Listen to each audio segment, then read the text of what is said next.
Years ago, when I was in jail, I used to pray every night. When you're little and you pray, it's because you want something from the world that you don't know how to get. When you're older, it's because the world wants something from you that you don't know how to give. The lights would go out at 11 p.m., and I would pray to be a better man, humiliating myself before the arbitrating silence of my thoughts, begging and pleading, and even screaming when the thoughts became too loud to contain. Then one night, an unscheduled cell search interrupted my routine. The inmates all had to wait against the wall while our block was cleared, and it wasn't until midnight when I was able to begin my prayers. All those years, my mother used to drag me down to the church. She never once told me that God isn't the one who listens to the midnight prayers. I began as I always do. I kneel down on my bed, close my eyes, and with my hands together, I'll ask, "Is anyone listening?" This was the first night that someone answered yes. I didn't dare open my eyes, terrified that the reality of my cell would be all I saw. The voice was soft, patient, and infinitely sad, as though it had seen and heard more than its heart could bear, but had such respect for the suffering that it stoically refused to turn away. "I'm afraid," I said, because I knew at once that I could not lie to such a voice. "I'm afraid I'm going to die in here, that the world has decided who I am because of one mistake, and that there's nothing I'll ever be able to do to convince them otherwise." "You are right to be afraid," the voice said. "You will die in this cell." My whole body went tense. For a moment, I thought I was talking to a guard who was trying to screw with me. But the calm certainty of the voice was enough for me to keep my eyes closed and believe. If I couldn't have faith here and now, what hope did I ever have? But that doesn't mean that this is the end. Your body has been branded and discarded. The voice continued. Do not waste any more time trying to save what is already lost. My soul then? Your soul is hungry to keep living, and this is how you must feed it. Find and kill a human and then take your own life. When these eyes close for the last time, the eyes of your victim will open, and you will be the one looking out.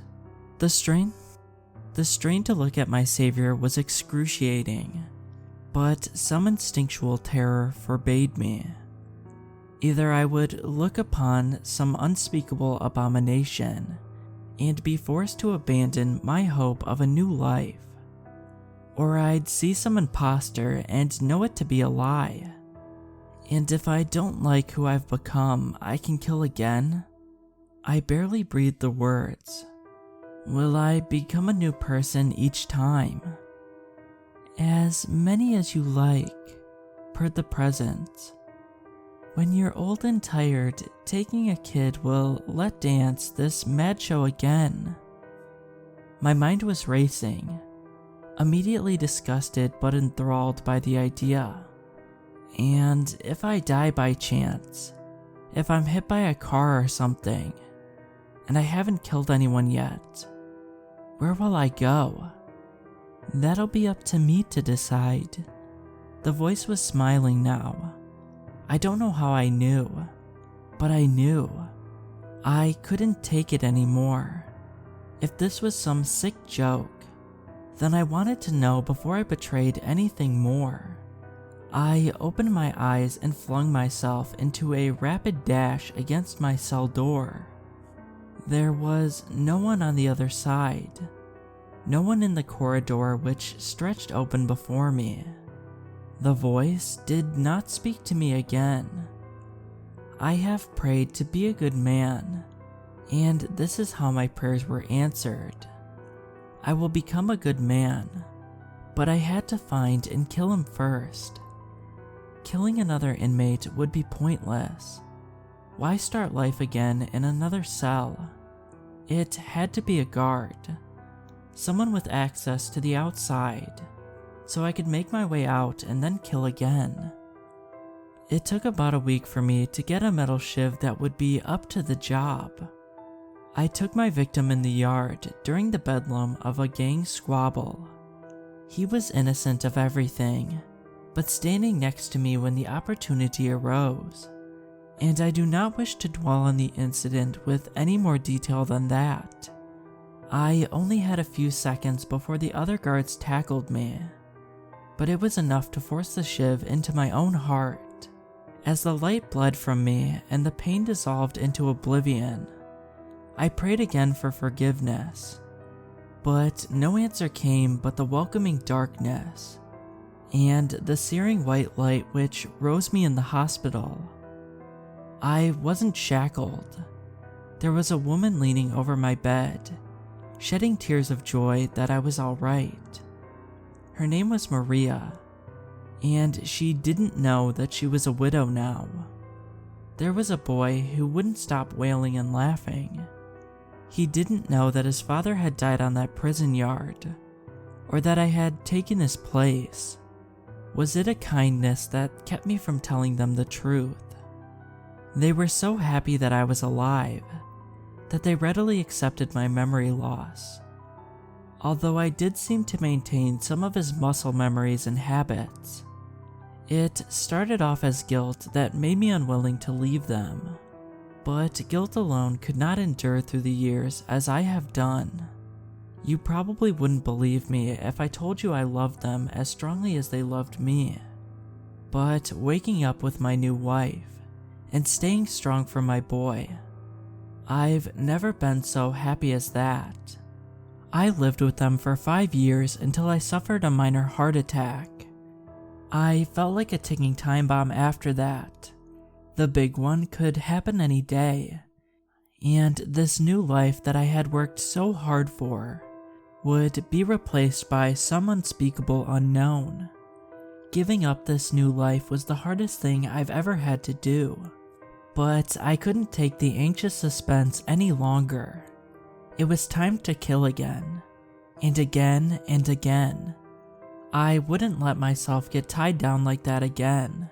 That one was famous, or another had a better house, or a hotter wife. The lives were a blur, fading in and out so quickly that I became everyone and no one. It turns out killing people is actually quite easy. It's not getting caught that's hard, but since I always sacrifice my own life in the same moment, getting caught was never an issue. I wanted to experience everything that life had to offer. One day I was a schoolgirl. The next I was a professional athlete or a race car driver. Taking highly skilled people was my favorite, because with a little practice and their muscle memory, I was just as good as they ever were. I spent several years as a number of prominent musicians, leaving a wake of scandals as I inevitably took my own life, to move on again. I don't know how many lifetimes I could have spent this way, but I never had the chance to explore them all. I was using a healthy body to experiment with a variety of drugs when I was ambushed by an undercover cop. I didn't have the chance to switch bodies again, and before I knew what was happening, I was back in jail again. It was a minor possession charge, and I had plenty of money hidden away for bail, so I didn't make any fuss. The point is that I saw her again at the station. Maria was dating again. I guess she had a thing for a man in uniform. Seeing her sitting and laughing, knowing that she moved on from me so easily, it just made my blood boil. I guess I hadn't realized that until that moment, that throughout the glamorous lives I've lived over the past few years, I hadn't once been as happy as I was then when I was with her. It wasn't as easy as I thought to slip back in. I killed her new boyfriend without trouble, but she didn't stay with me long.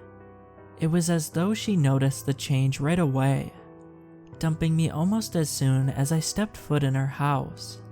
I took 2 more bodies trying to seduce her only to be turned away each time. Frustrated, I consented to bide my time, waiting until she began dating again, so that I could replace him and have her. 3 boyfriends later, the same story each time. I killed each of them, only to be rejected the moment I appeared in their body.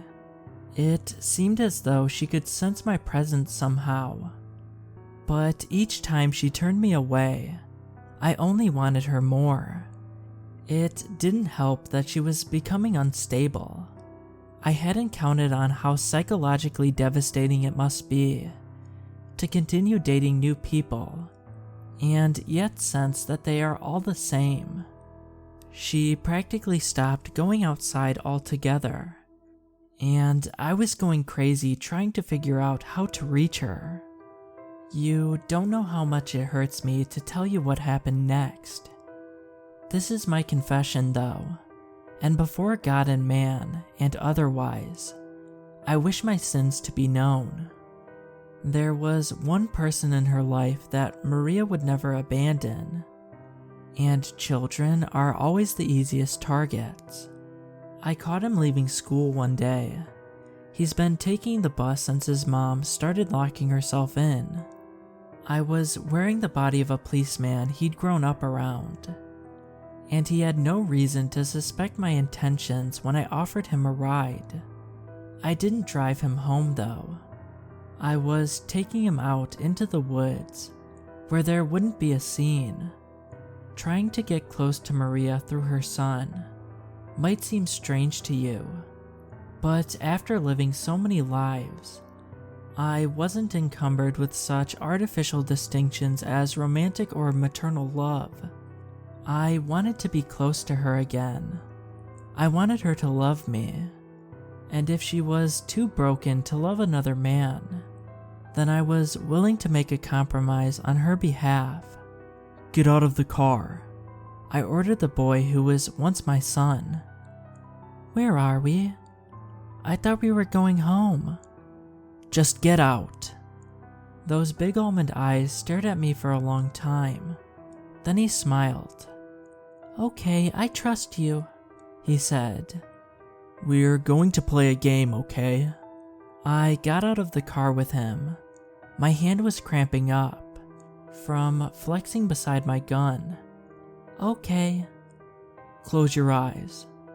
"Okay." "Don't open them. Promise me, okay?" "Okay, Dad." He closed his eyes. My blood froze. "Why'd you call me that?" I asked. "Sorry." His little brow furrowed in deep thought. "I don't know, it's just you smell like him. Only I don't feel it in my nose." "Where do you feel it?" The boy crossed his heart, still clenching his eyes shut. I slid my gun back into its holster. "The game works like this. You count to 100 while I hide. When you open your eyes, you find me. Ready?"